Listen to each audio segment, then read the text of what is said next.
Well, is not a ghost, yet every nerve I have is unstrung. For a moment I am beyond my own mastery. What does it mean? I did not think I should tremble in this way when I saw him, or lose my voice or the power of motion in his presence. I will go back as soon as I can stir. I did not make an absolute fool of myself. I know another way to the house. Does not signify if I knew 20 ways, for he has seen me. "Hello," he cries, and he puts up his book and his pencil. "There you are. Come on, if you please." I suppose I do come on, though in what fashion I know not, being scarcely cognizant of my movements, and solicitous only to appear calm, and above all to control the working muscles of my face, which I feel rebel insolently against my will, and struggle to express what I had resolved to conceal. But I have a veil, it is down. I make shift yet to behave with decent composure. "And this is Jane Eyre? Are you coming from Millcote and on foot?" "Yes, just one of your tricks not to send for a carriage, and come clattering over street and road like a common mortal, but to steal into the vicinage of your home along with twilight, just as if you were a dream or a shade. What the deuce have you done with yourself this last month?" "I have been with my aunt, sir, who is dead." A true genuine reply. Good angels be my guard. She comes from the other world, from the abode of people who are dead, and tells me so when she meets me alone here in the gloaming. If I dare I touch you to see if you are substance or shadow, you elf. But I as soon offer to take hold of a blue ignis fatuus light in a marsh. Truant, truant, he added, when he had paused an instant. Absent from me a whole month and forgetting me quite, I'll be sworn. I knew there would be pleasure in meeting my master again, even though broken by the fear that he was so soon to cease to be my master, and by the knowledge that I was nothing to him. But there was ever in Mr. Rochester such a wealth of the power of communicating happiness, that to taste but the crumbs I scattered to stray and stranger birds like me was to feast genuinely. His last words were balm. They seemed to imply that it imported something to him whether I forgot him or not, and he had spoken of Thornfield as my home. Would that it were my home! He did not leave the stile, and I hardly liked to ask to go by. I inquired soon if he had not been into London. "Yes, I suppose you found that out by second sight."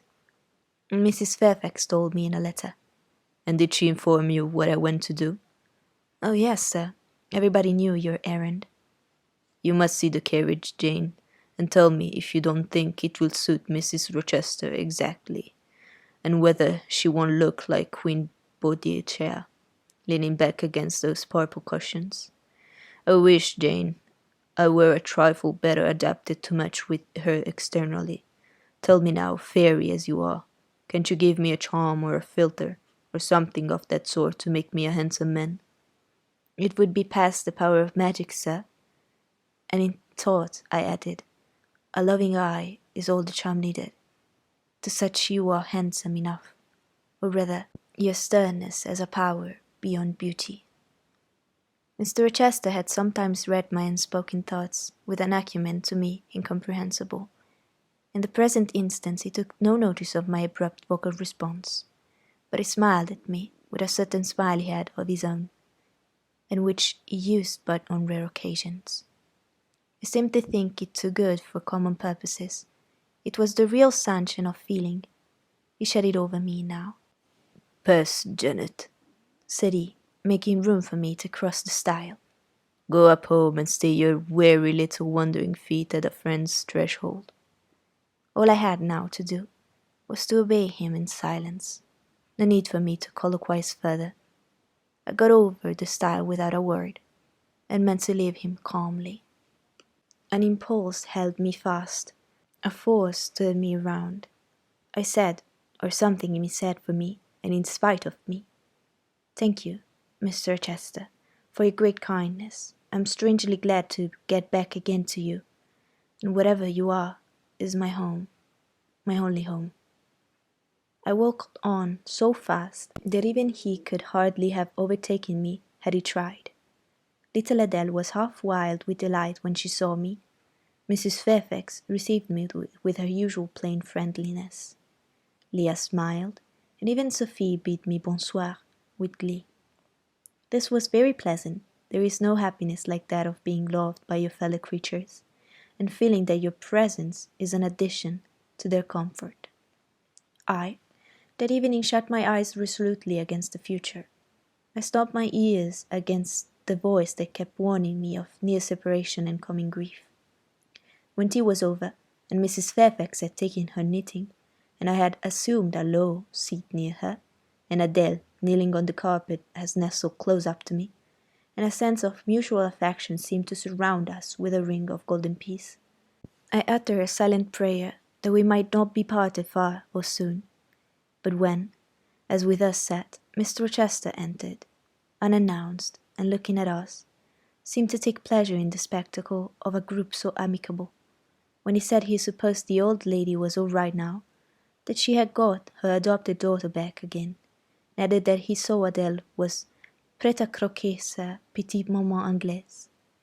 I half ventured to hope that he would, even after his marriage, keep us together somewhere under the shelter of his protection, and not quite exiled from the sunshine of his presence. A fortnight of dubious calm succeeded my return to Thornfield Hall. Nothing was said of the master's marriage, and I saw no preparation going on for such an event. Almost every day I asked Mrs. Fairfax if she had yet heard anything decided. Her answer was always in the negative. Once she said she had actually put the question to Mr. Rochester as to when he was going to bring his bride home, but he had answered her only by a joke, and one of his queer looks, and she could not tell what to make of him. One thing specially surprised me, and that was there were no journeyings backwards and forward, no visits to Ingram Park. To be sure, it was 20 miles off, on the borders of another county. But what was that distance to an ardent lover? To so practised and indefatigable a horseman as Mr. Rochester, it would be but a morning's ride. I began to cherish hopes I had no right to conceive, that the match was broken off, that rumour had been mistaken, that one or both parties had changed their minds. I used to look at my master's face to see if it were sad or fierce, but I could not remember the time when it had been so uninformably clear of clouds or evil feelings. If in the moments I and my pupil spent with him, I lacked spirits and sank into inevitable dejection, he became even gay. Never had he called me more frequently to his presence, never been kinder to me when there, and alas, never had I loved him so well.